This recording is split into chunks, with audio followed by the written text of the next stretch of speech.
صلوا علیہ وآلہ۔ صحیح بخاری حدیث نمبر 41۔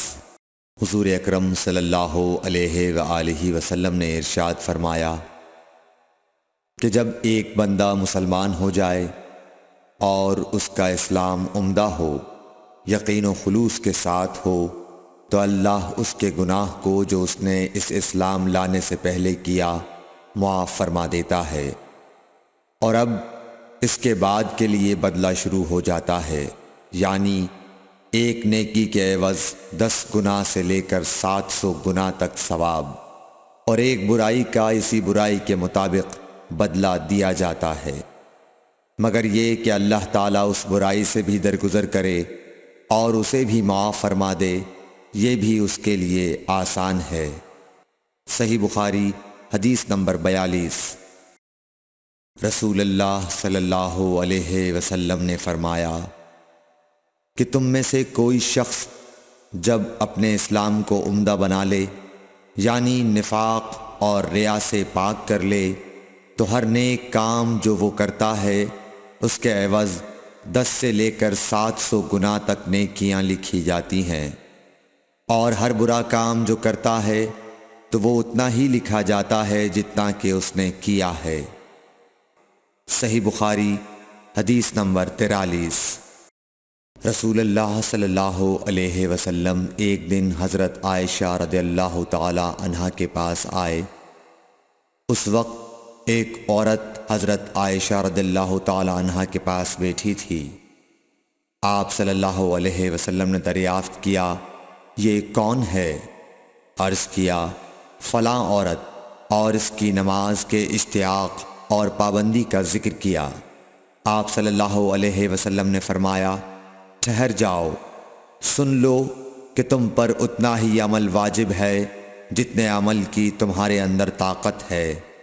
اللہ کی قسم، ثواب دینے سے اللہ نہیں اکتاتا، مگر تم عمل کرتے کرتے اکتا جاؤ گے، اور اللہ کو دین کا وہی عمل زیادہ پسند ہے جس کی ہمیشہ پابندی کی جا سکے، اور انسان بغیر اکتائے اسے انجام دے۔ صحیح بخاری حدیث نمبر 44۔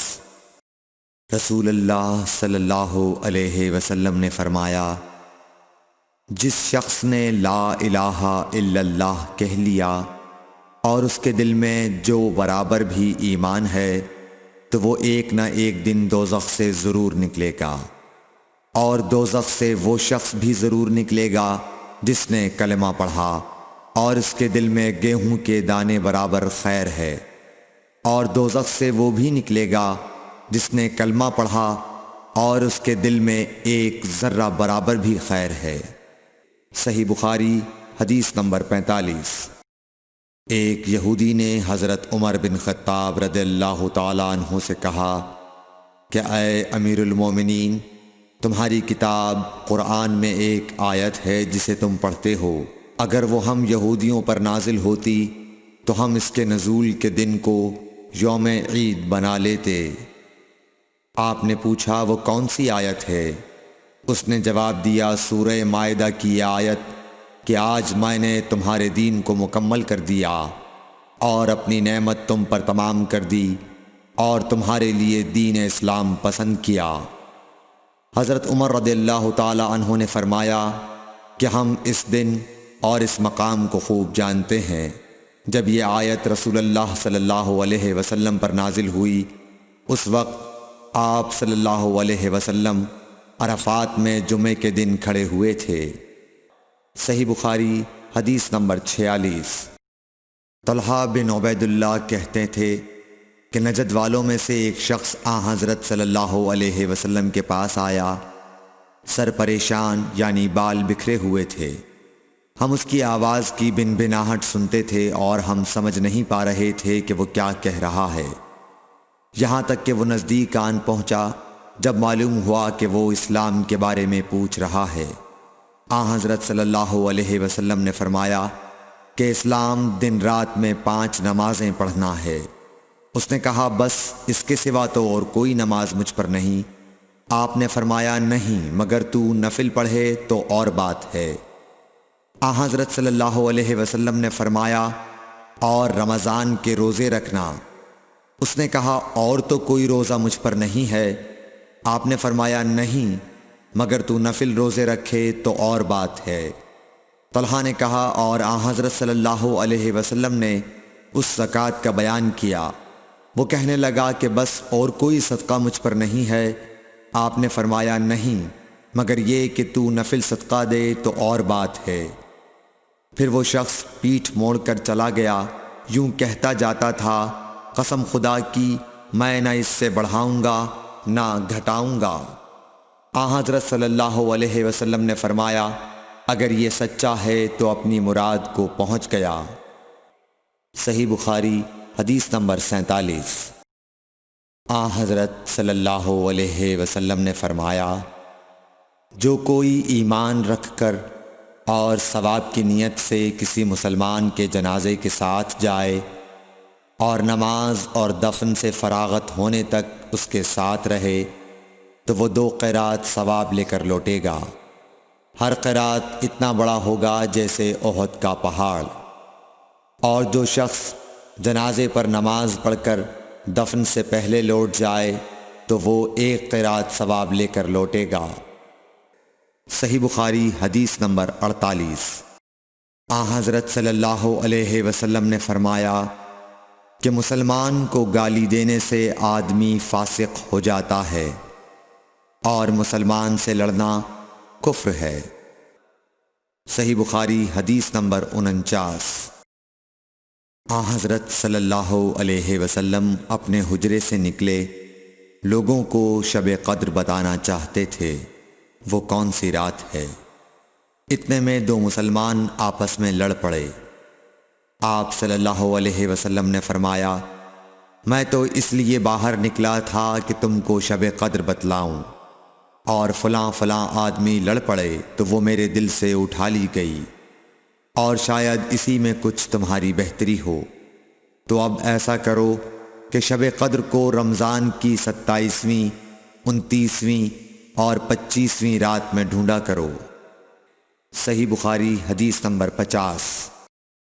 ایک دن حضرت صلی اللہ علیہ وسلم لوگوں میں تشریف فرما تھے کہ آپ کے پاس ایک شخص آیا اور پوچھنے لگا کہ ایمان کسے کہتے ہیں؟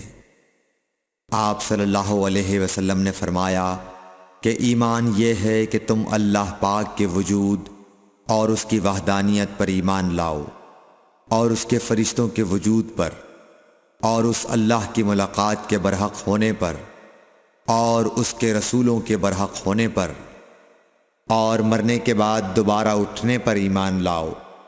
پھر اس نے پوچھا کہ اسلام کیا ہے؟ آپ صلی اللہ علیہ وسلم نے پھر جواب دیا کہ اسلام یہ ہے کہ تم خالص اللہ کی عبادت کرو اور اس کے ساتھ کسی کو شریک نہ بناؤ، اور نماز قائم کرو، اور زکوٰۃ فرض ادا کرو، اور رمضان کے روزے رکھو۔ پھر اس نے احسان کے متعلق پوچھا۔ آپ صلی اللہ علیہ وسلم نے فرمایا احسان یہ ہے کہ تم اللہ کی عبادت اس طرح کرو گویا تم اسے دیکھ رہے ہو۔ اگر یہ درجہ نہ حاصل ہو تو پھر یہ تو سمجھو کہ وہ تم کو دیکھ رہا ہے۔ پھر اس نے پوچھا کہ قیامت کب آئے گی؟ آپ صلی اللہ علیہ وسلم نے فرمایا کہ اس کے بارے میں جواب دینے والا پوچھنے والے سے کچھ زیادہ نہیں جانتا، البتہ میں تمہیں اس کی نشانیاں بتلا سکتا ہوں۔ وہ یہ ہیں کہ جب لونڈی اپنے آقا کو جنے گی، اور جب سیاہ اونٹوں کے چرانے والے دیہاتی لوگ ترقی کرتے کرتے مکانات کی تعمیر میں ایک دوسرے سے بازی لے جانے کی کوشش کریں گے، یاد رکھو قیامت کا علم ان 5 چیزوں میں ہے جن کو اللہ کے سوا کوئی نہیں جانتا۔ پھر آپ صلی اللہ علیہ وسلم نے یہ آیت پڑھی کہ اللہ ہی کو قیامت کا علم ہے کہ وہ کب ہوگی۔ پھر وہ پوچھنے والا پیٹھ پھیر کر جانے لگا۔ آپ نے فرمایا کہ اسے واپس بلا کر لاؤ۔ لوگ دوڑ پڑے مگر وہ کہیں نظر نہیں آیا۔ آپ صلی اللہ علیہ وسلم نے فرمایا کہ یہ جبرائیل علیہ السلام تھے جو لوگوں کو ان کا دین سکھانے آئے تھے۔ Thanks for watching. Don't forget to like, comment, share and subscribe to